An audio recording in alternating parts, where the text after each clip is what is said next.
So let's talk about clearing the cover garment specifically for appendix carry. When we're carrying the gun forward of our hips in the appendix position, usually we're going to be wearing a closed front draped garment for that.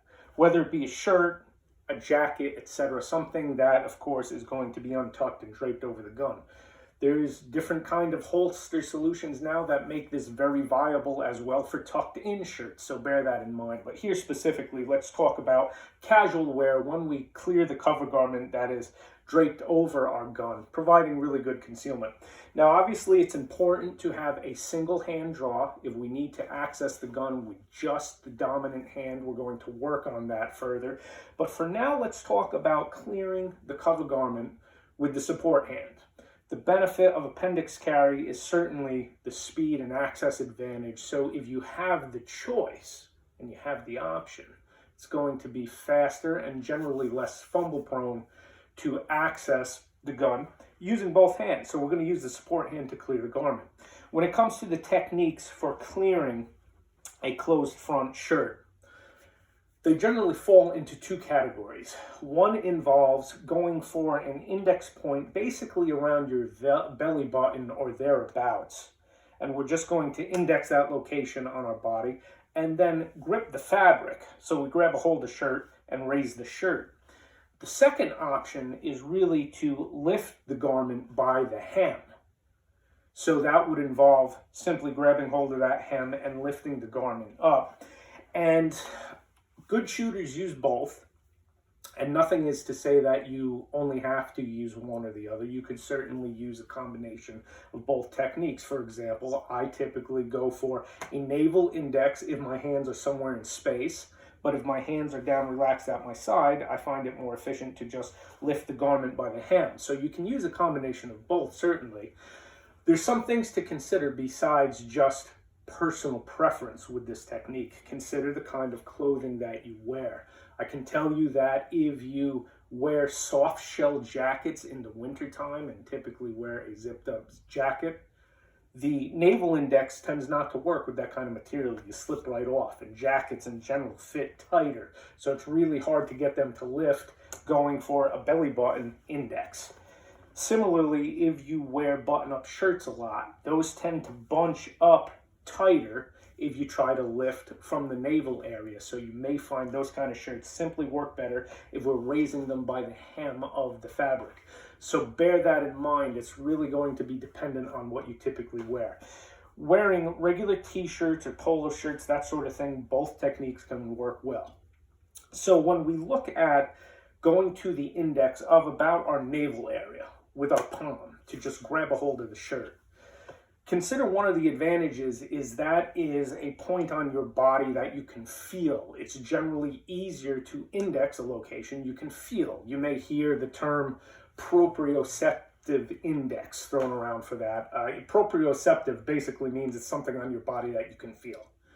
So as an example, if you feel your nose, it's very easy to do, right? We know right where it is. What if I tell you to feel your shirt cuff? Whether a t-shirt or a long sleeve shirt, would you be able just to feel it and identify where it is? No, we'd probably have to look at it. So that's a similar relationship when we're talking about going to the navel or actually finding the hem of the shirt, which is somewhere dangling in space. We can't feel it. So there's techniques, though, to do both. So let's talk about going to the navel index. What we want to do is our fingers, it's very important that we point towards the ground. So our hand is going to be situated vertically rather than horizontally.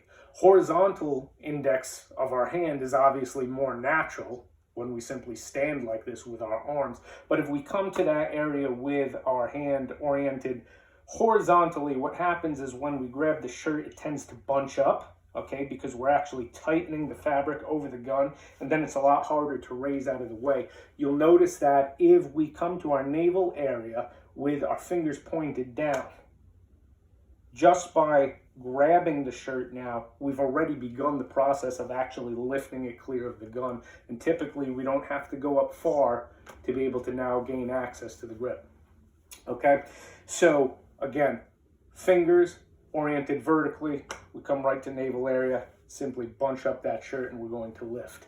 Now, when we go for the hem of the shirt, what you will find is if you try to do that with your hands in space somewhere, you have to really get it right. And depending on how long or short the shirt is, it's very easy to fumble this if we just sweep down going for the hem of that shirt. However, if you start with a hands relaxed position at your side, it's going to be a lot more consistent, because what you can do is if you simply curl your fingertips in, touching your leg, that sets you up now for very efficiently just sweeping up along the leg, grabbing a hold of that shirt tail and being able to grip it and lift it up. And notice that looks very unthreatening. One thing you want to avoid is these kind of stances where you're going to grab a hold of the shirt tail, right? That's going to take the fumble factor out, but anybody who knows what they're looking at realizes what this is. This is somebody with a concealed gun who's prepping to be able to draw that gun.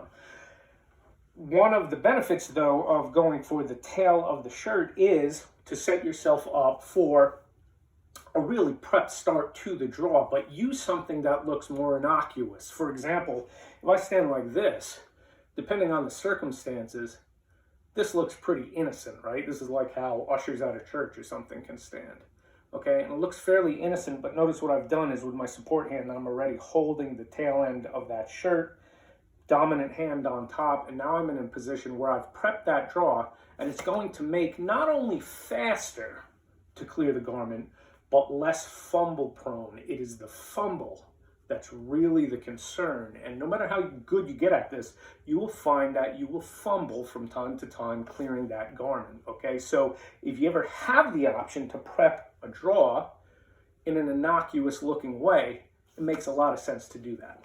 Okay, so again, going to the navel index, if our hands are up in space, we come to that area, we just bunch up fabric and we lift it. If our hands are relaxed or below our waist in some capacity, a great option is to simply sweep with your fingertips up along the leg, grab a hold of that shirt tail and lift it. Now, when it comes to how far do we need to lift the garment, I see a lot of people get very dramatic with how high they bring that cover garment up. And there's really no need to do that. There's no reason to grab that shirt and lift it way up to your shoulder. You don't need that much room to clear the gun. And also, it's simply less efficient. We're moving more. So what I would advise is find that happy medium where we have successfully cleared the shirt away from the gun so that we can access it. Yet we want to stop the raise at a point where when we draw the gun, it's going to come past that shirt hem. The reason for that is if it's way up here, it becomes easier to fumble the draw by either catching your thumb or catching the slide of the gun, the sights of the gun, etc. on that fabric.